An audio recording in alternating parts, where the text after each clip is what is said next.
Hey guys, welcome to this segment of Grilling with the Guru. Today's show we got Ray Gremillion. She's the Director of Community Development at Hospice of Acadiana, the only nonprofit hospice in this area. So we're gonna be doing a little bit of tuna steak on the grill, and we're gonna do a beautiful tomato with a little bit of mozzarella cheese on top, and some, of course, you gotta have a nice piece of bread with that. It's gonna be a kind of a quick grilling episode, so don't go nowhere. I think you're gonna like this. We're gonna be cooking on the Sabre grill. Sabre grill, you're gonna like this. Join.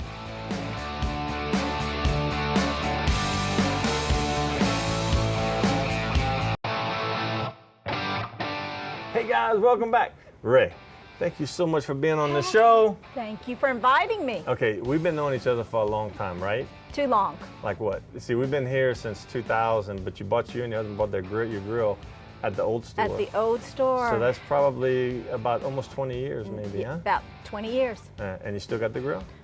You know, we had to put it down. Put it down. We had to put it down. But that says a lot. I mean, an old Duquesne grill. That Duquesne grill, I cried on the day that it went to the grill grill heaven because it was the best grill. I could use it.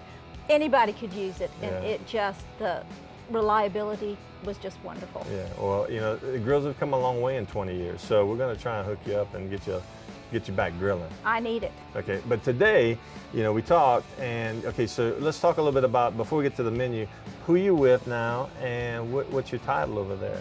Well, I'm Ray Gremillion. I'm Director of Community Development with Hospice of Acadiana. You know, there are a lot of hospices, but Hospice of Acadiana is the oldest and the only not-for-profit hospice in the area. You know, years ago when Hospice of Acadiana was formed, the one thing that we always said is that we would never turn anybody away due to their inability to pay. Right. So in the past 31 years, we have seen over 18,000 hospice patients. And every year we have our Center for Loss and Transition, which provides grief counseling to the people of Acadiana. You don't have to be a Hospice of Acadiana patient's family to make use of our services. Yeah. And it's all free. Yeah, y'all are awesome. I mean, my mother passed away in '84, and I think that's about the year y'all were founded. That's the year we really started. Yeah, we were rolling. and I don't know if we were like one of the first patients would have been, that we yes. had, but I don't remember much of that time because I was in a mere lot. child of 12. I was 16, but I was like, ooh, it was hard. It was a hard time in my life. But I remember just y'all were like angels. And my father just passed away last year, and we used y'all again. And again, the doctors on staff, the nurses on staff, angels. I mean, absolute godsend people. So thank you and your company, for your association, for helping all these people deal with that last moments of life. And afterwards for the people that are still mourning the death of their loved ones. That's awesome. Thank you. Yeah. Thank you. Okay, so we got all that out of the way, and we're going to talk more about that. But you know, I stopped in your office yesterday, and we talked about what we're going to cook. And you flipped through this. It's my dad's cookbook. Wonderful cookbook. Yeah, you were freaking out on some of the things in here, and you kind of honed in on fish, and then more specifically the tuna steak. Yes. You love tuna steak. I love tuna. Okay, so the recipe in here, we're going to follow it to the T because all the ingredients look pretty pertinent. And then you also flipped through the veggies and you came to that mozzarella tomato, and I think you just kind of like went, you melted. I melted, and it's summertime. The tomatoes are going to be coming out. They're going to be absolutely beautiful. So what better than to put the tomato and the grill together? Big old chunk of mozzarella cheese on that. Everything's better with cheese. Oh, yeah. So, and then we're gonna have a little bread on the side because we both admitted, you know, we love bread. Yes. Yeah, gotta have bread. Gotta have bread. Okay, so let's go ahead and throw it to break, and let's go prep everything on the grill and the patio. And you excited? I'm so excited. I'm hungry. Yeah, don't go nowhere. We'll be right back.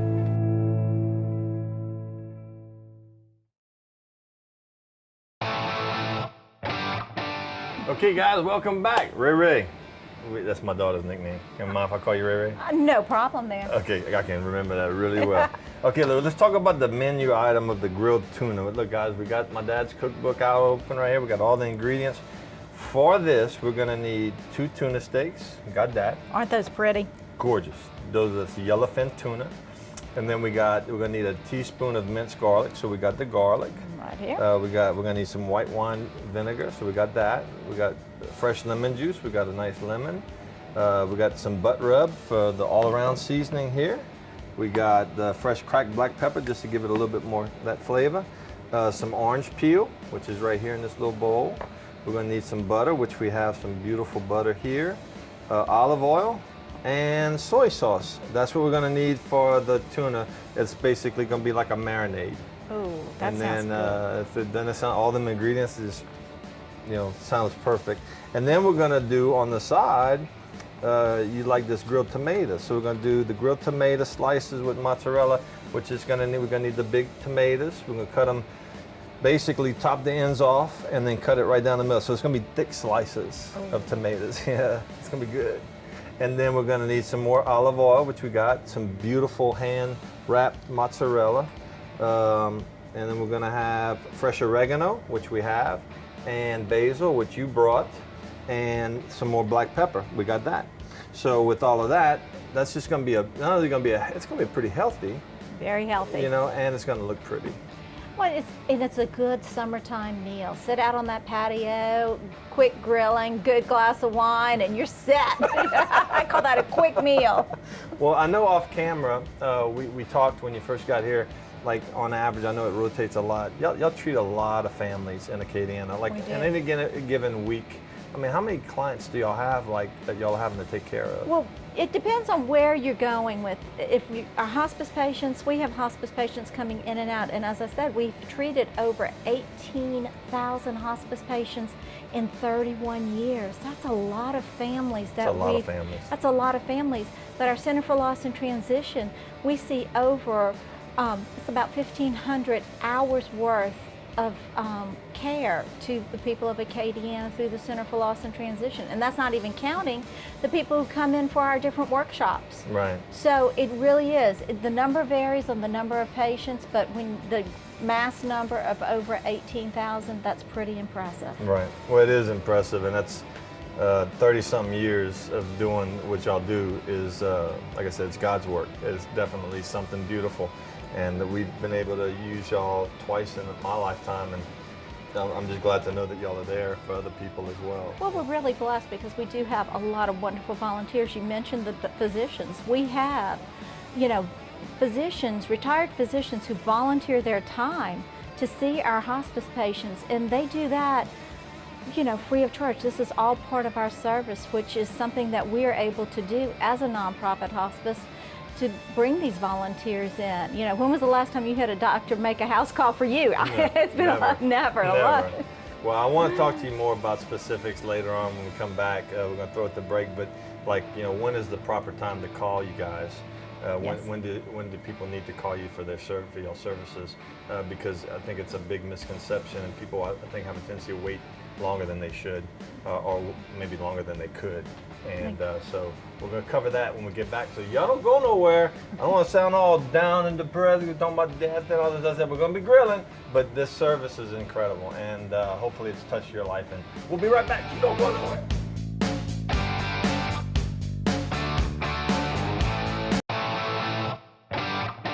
Okay, Ray, we're back. We got everything prepped.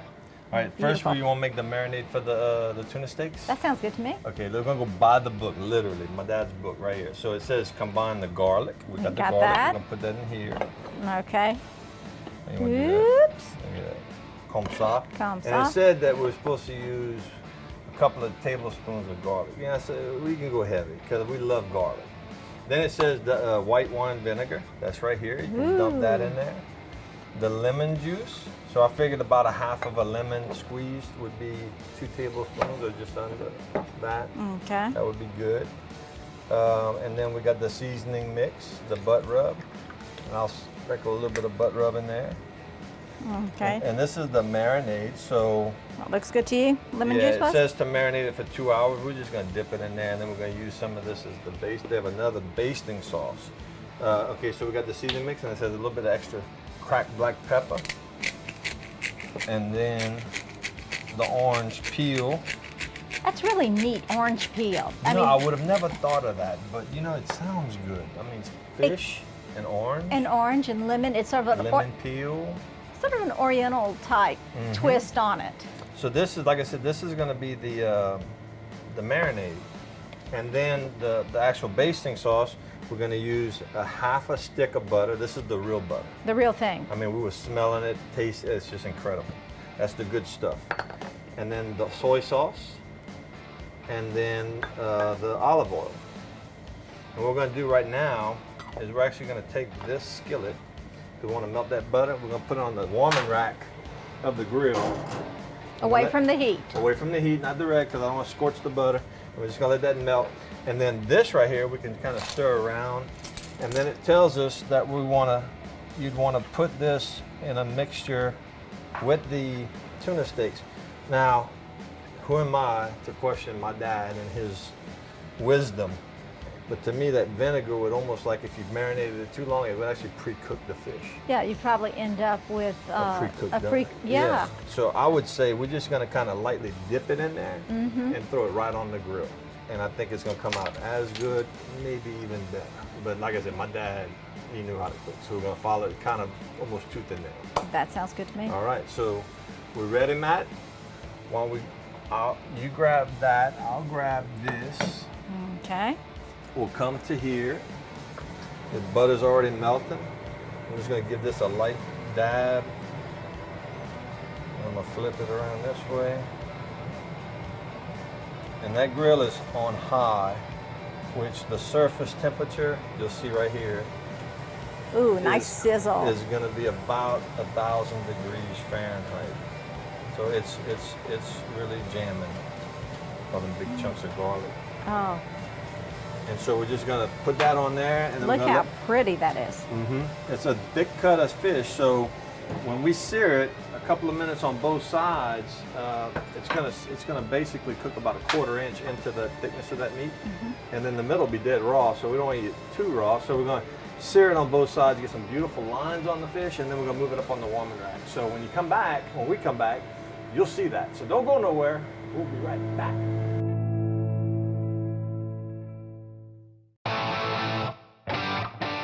Okay, guys, welcome back. We got the tuna. Ray, let me take a little peek. Oh God, that's gorgeous. Look at the lines on that. How beautiful. And we've been basting it. Let's go ahead and baste it one more time on this side. This is that soy, olive oil, and butter basting sauce. Go ahead and throw a little bit more of that on there. This is looking so good, y'all. And smells. Smells incredible. Okay, I'm gonna close this back. Now let's go ahead and prep the tomatoes. So, according to the directions, I'm gonna do one, and then I'll let you do the other one. It says to cap the two ends. I want to kind of get it, and then cut it right down the middle. Beautiful hump. So nice big thick slices. So if you want to take that, I will and do that. This, I will watch you do that, and I'm gonna grab some more seasoning. And we can sprinkle a little bit more of this butt rub on it. Just like basically a seasonal. It's got a little bit of everything in it. Oops, there. That's good. And then we're gonna take this. Flip it. Yeah, you can just do the one side. One side, okay. And then I'm gonna cut this up. Oops. Some big slices of this mozzarella. This is that hand-rolled mozzarella. Comes in a big ball. You see it at a nice grocery store that you probably shop at, y'all. And you just want to put a big dab of that on each one of these. And we're just gonna put that right on the grill. So I'm gonna open this, you grab two, I'll grab two. And you want them thick, I guess. My dad probably came up with this because, you know, as it cooks down, it's gonna get soft. So we don't want to cook it too long. I'll tell you what, we're gonna go ahead and baste this one more time. And it's looking good. We're gonna quarter turn that. We get some pretty lines on this side as well. On top. We're gonna close this, let that melt. Now, we're gonna throw it to break, but we're gonna come right back because we gotta go. I'm hungry, y'all. I'm very hungry. I need lunch. We're gonna get the bread ready. Get the bread. We're gonna put a little butter and olive oil. We're gonna glaze. We're gonna slice the bread, glaze it, and throw that on there. And it ain't gonna take long. We're almost there, Ray. You ready? Sounds good. Okay. Don't go nowhere.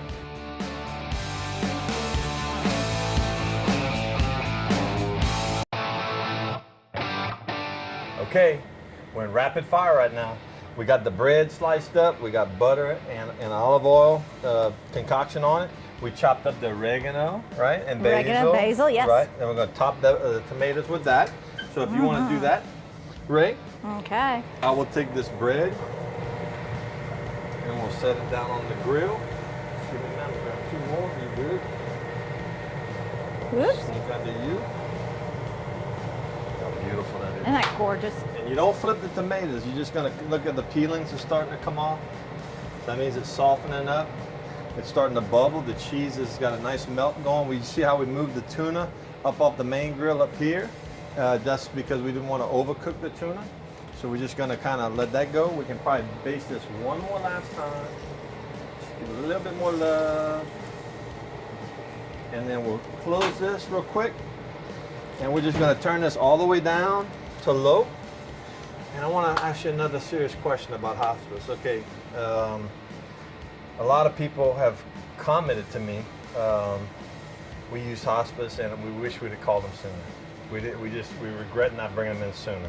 And I actually had a friend of mine tell me that, and while my dad was in his last days or weeks, we didn't know exactly how long, and after looking back on it, I could say the same thing. I wish we'd have brought y'all in sooner. When is the best time to bring you guys in?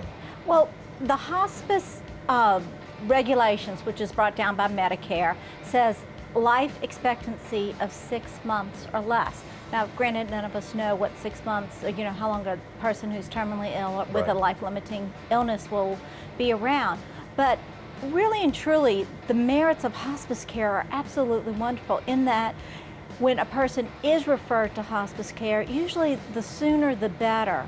Because a lot of times when there is no need for preventative or curative measures, that you go to hospice because we bring in the nurses, we bring in the doctors, we bring in the support staff, and most of all, we bring in volunteers so that if you need a respite from your, to go get your hair done. Wives have a big problem leaving their husbands even for a little while to go get their hair done. So that's when you bring in our volunteers. But really, 6 months is a wonderful time because it also gives the family enough time to get to the realization, because we have the support group, the social workers, we have the pastoral care team to come in and help prepare the family. We always say with Hospice of Acadiana, we provide comfort, care, education, and peace. Comfort to the person who's ill, taking care of them, educating the family on what's happening, because you're scared. And most of the time, you're scared when you don't know what's going to happen. Right, what's going to happen next? What's going to happen next? And you guys were incredible because you actually gave us a piece of paper that said, this is the stages of the dying process. And it was almost like specific. And we watched it, he did this, he did that. And it's coming. It's coming, it's imminent, but exactly, you got a time frame almost now that you can place on it. So. Well, and people don't realize that hospice care can be given wherever the person calls home. And a lot of people don't realize that you have the right to choose your hospice. Not all hospices are the same. Right. So you have the right to choose. It's just like you always go for a second opinion, but you have the right to choose what doctor you want to go to, or a hospital, or anything else. Right. Well, let's go ahead and throw it to break, because I could talk about this all day, but we got food on the grill that's over. We don't want to overcook that tuna, so y'all don't go nowhere. When we come back, we're going to be manger. À la manger. See.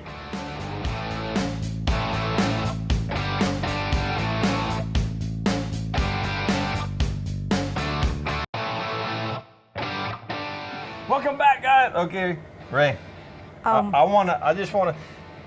This is just so beautiful. It's a beautiful looking plate.